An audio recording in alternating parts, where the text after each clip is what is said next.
Hey guys, so a couple of weeks ago I got back from the 2020 Ice Ultra with Beyond the Ultimate, and I thought I'd just do this quick video showing you some of the kit that I took and that worked well, what didn't work so good, what I would change if anything.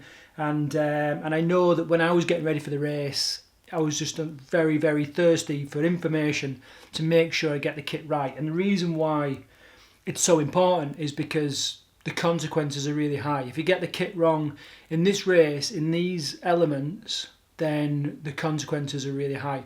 The good news is that it's actually quite simple. There's a couple of principles to follow, and if you nail them, put a bit of thought behind it, choose the things that you're happy with and that you know work for you.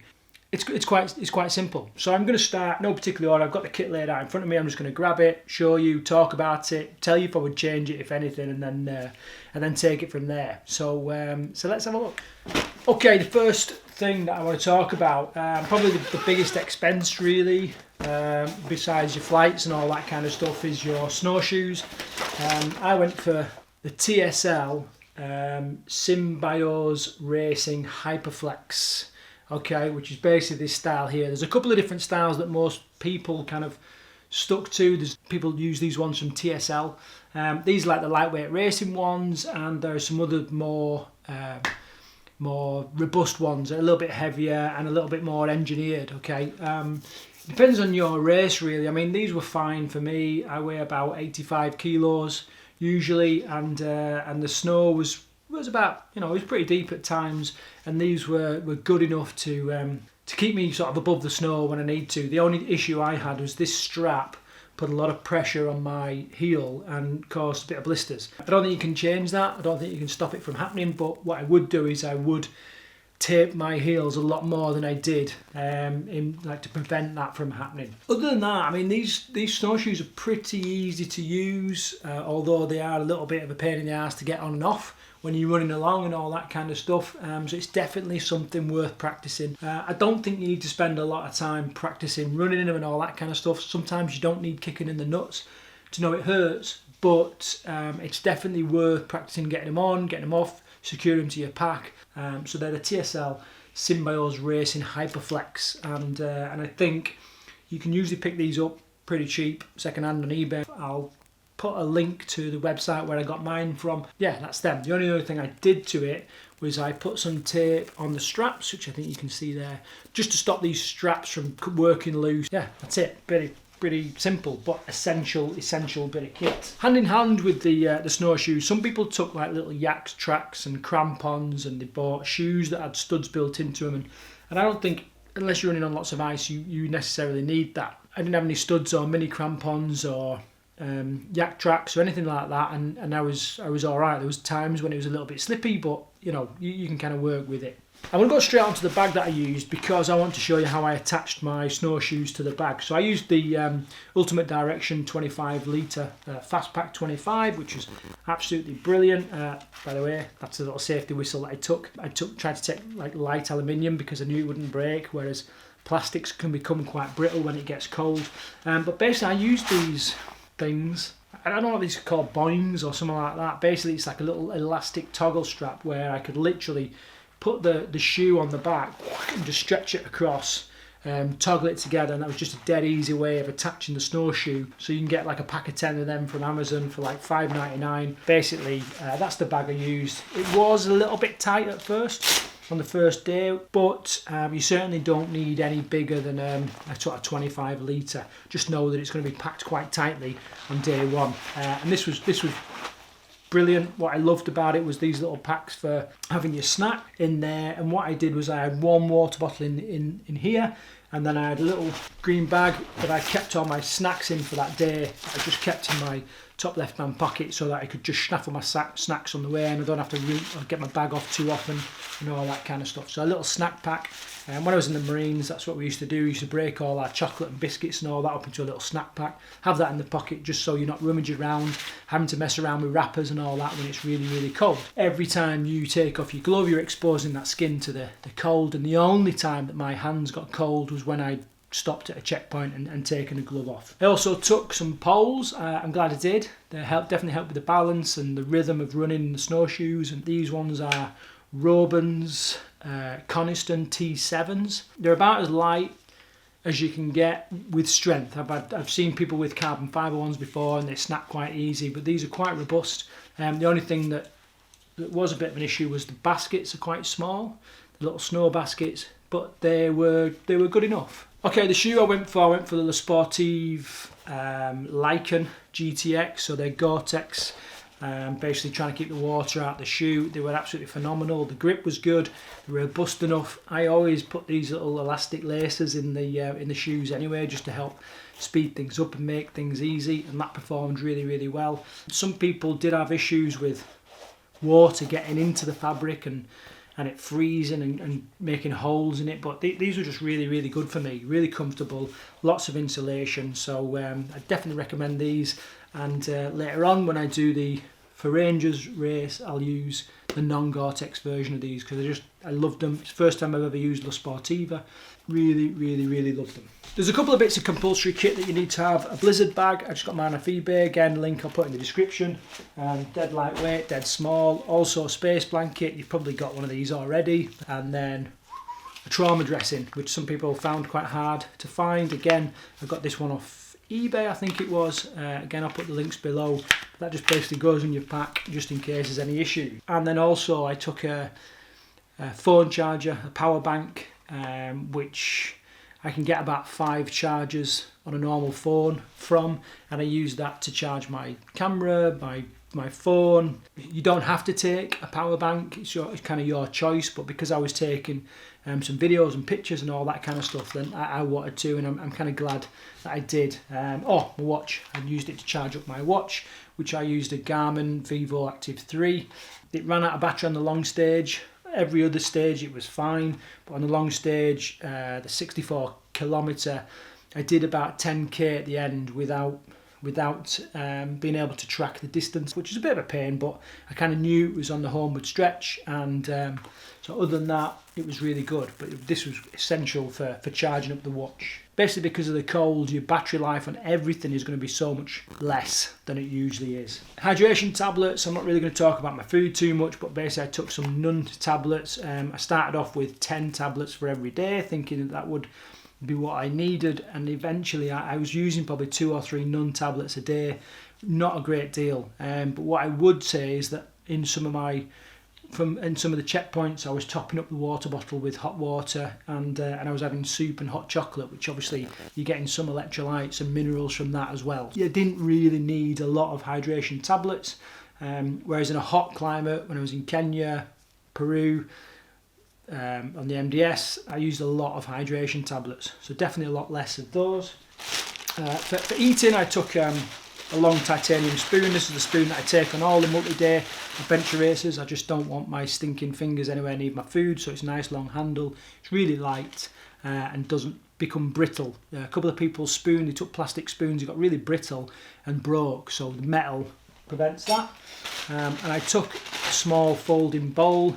One of the meals that I really enjoyed was I would have noodles with a cup of soup put in, which just improves the taste, and I would make that in my little bowl like that. And I also had porridge and stuff like that in the morning. So this was really, really helpful. Some people don't take a little pot, but I quite like using the bowl. Here's some of these boingies or whatever, I don't know what they're called, but basically you can just attach different stuff and tie things up. Okay, so onto the other bits of kit. I got a face mask. I think I got this just off Amazon. To be honest, I didn't use it, but if it were to get any colder, I definitely would have. I use my buff majority of the time, or the hood on my shirt, which I'll come on to in a minute, but it's part of the essential kit, and you need it.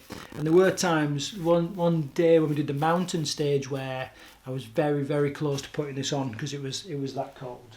You need goggles. I wore these twice, I think. They're just really cheap ski goggles that I'd got off Sports Pursuit. I would go for a tinted lens, purely because the sun can get really, really strong, and if you don't watch it, you can get snow blindness pretty quick. Okay, so in regards to the clothes, I'm going to start from sort of the base layers and then work out. I just had some regular boxer shorts, which the one thing I would change actually, I just had these cheap, crappy boxer shorts that I got from TK Maxx, and and they just end up stretching. They give me no support, no thermal properties. They just, you know, they're riding up my backside. There was one point I ran into a checkpoint. I was like, medic, you got to help me get my fucking pants out of my ass.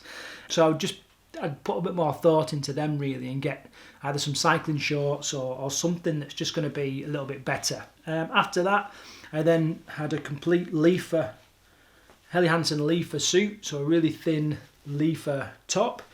And leafer bottoms as well. I also took a more substantial base layer. So this one is a merino wool base layer, Helly Hansen again, purely because one of my friends is a rep for Helly Hansen, and merino because it's obviously really lightweight, good for moisture wicking, and it's the material for base layers at the minute. And what I was doing, I was tracking the weather, although you can't really rely on the forecasts too much, but I was tracking the weather like a week or so before, and when I realised that it was going to be quite mild and it was not actually going to be that cold at times, I went with the Helly Hansen suit. But I did have the option to use this instead if I needed to, so I had that. So I didn't take that with me, it just stayed in my bag, and that just transported from the finish line. If it was set to be colder like it was the year before, where it was like -40 at times, I would have worn that instead of the Helly Hansen lightweight leafer. I did carry these though, so I got some windproof running trousers. These are just Carrymore ones from Soccer Sports Direct or whatever it is. Just a bit more substantial than the leafer tops. I did carry these, but I didn't use them. So over the top of my leafer bottoms, I just had some lightweight windproof soft shell sort of trousers, and they really are lightweight. I was questioning these at the start, and I was thinking, are these going to be substantial enough? But by the time you get moving and you're running and everything, and in conjunction with the leafer bottoms and the Gore-Tex socks, which I'll show you in a minute, these were perfect. And there was never really a time when my legs were cold or anything like that, so these are really good. What I also liked about it was there was a couple of pockets on there where I could just get little gloves in there, you know, little snacks in there. I could keep a lip seal to keep my face, my lips moist. So the key there is that they are lightweight and windproof, because it's the windproof aspect which is going to keep a lot of the cold and a lot of the, you know, and protect you from a lot of the conditions. Sticking with the legs, I took 2 sets of Gore-Tex socks, both which were fleece lined, just to help with the thermal properties of it all.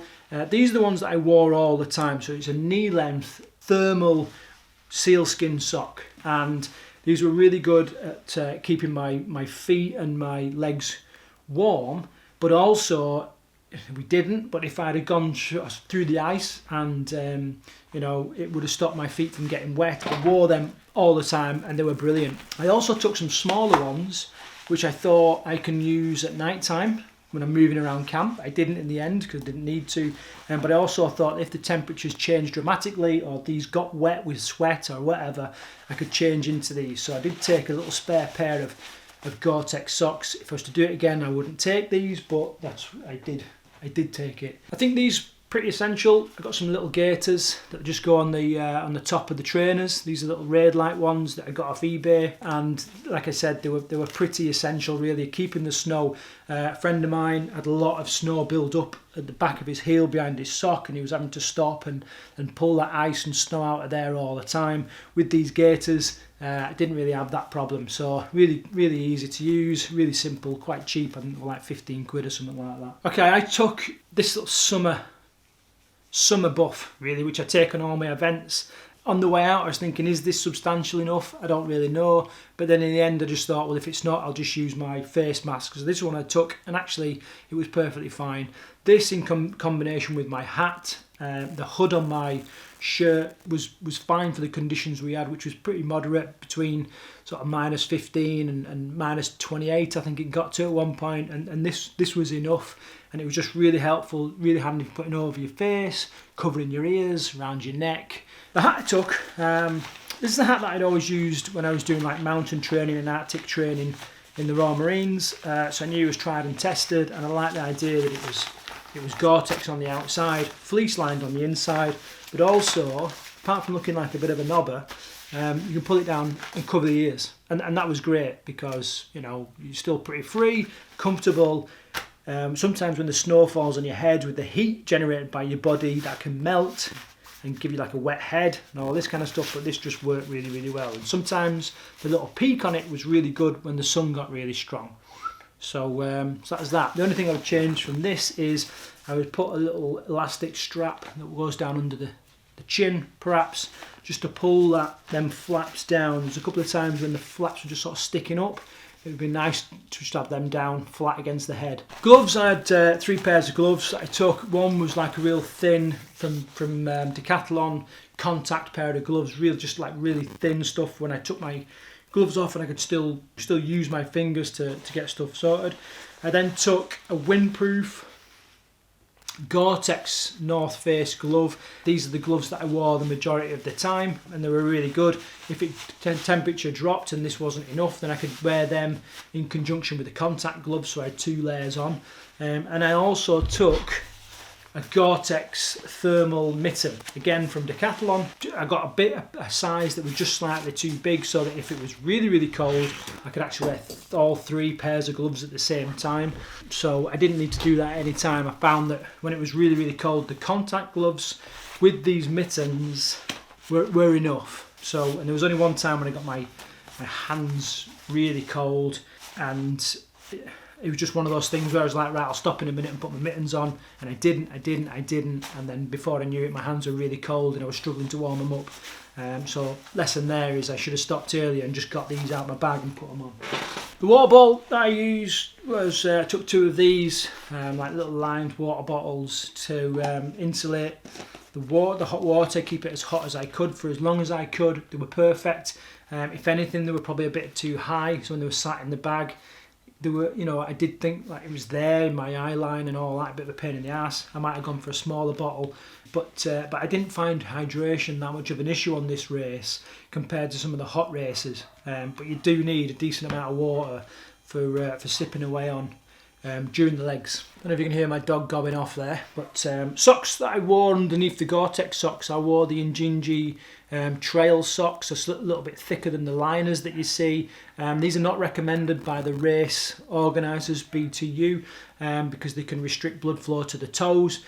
I would rather have that than run the risk of blisters, and actually I had 1 toe on each foot which was blistered, so these definitely did the job. If it was going to be colder, I was going to switch to a thicker pair of Arctic socks, and actually these went in my night bag, and I never, apart from one night when it was more for comfort than anything else, I never had to dip into the extra thermal socks. These plus the Gore-Tex socks were enough. So on the top then, what I wore, this is a Windproof shirt, like hooded top by Montaigne. I got it from, what do they call that, Go Outdoor. I got it from Go Outdoors. It was about 40 quid or something like that, I think. So basically it's windproof, so I just keep the wind off a little bit. And this is what I wore the majority of the time. If the temperature dropped, I wore my Birdhouse Softshell jacket. This is what I wore pretty much the majority of the time. It was dead comfy, big pockets to keep your stuff in. The hood was really, really handy, and at times the hood with my hat and my buff was more than enough, even in the coldest temperatures. Okay, last couple of things that I took. I took a mountain equipment down jacket, probably like a medium grade down jacket. I didn't want one that was too thick because I want to be able to get it in my bag, and I didn't want one that was too thin because obviously it gets freaking cold and you need it. So this was just sort of compressed down in the top of the bag, quite handy. And I never actually wore that on the route, but I certainly wore it sort of first thing in the morning, last thing at night. The final thing that I had was this Birdhouse Softshell jacket, again that I got from Go Outdoors, windproof, the essential part of it. And when the temperature really dropped, then I put this on. Again, a couple of pockets on there, which were really, really handy. I wore this second day when it's quite cold, so that was minus 20, 25. I put this over my shirt, and I wore it again a little bit later on when it was when the temperatures dropped. But this was really good. So as with it all, I'll put the links in the description below. You can check it out and find alternatives, do whatever you want. And if you've got questions or comments, then make sure you stick it below. So till the next video, take care.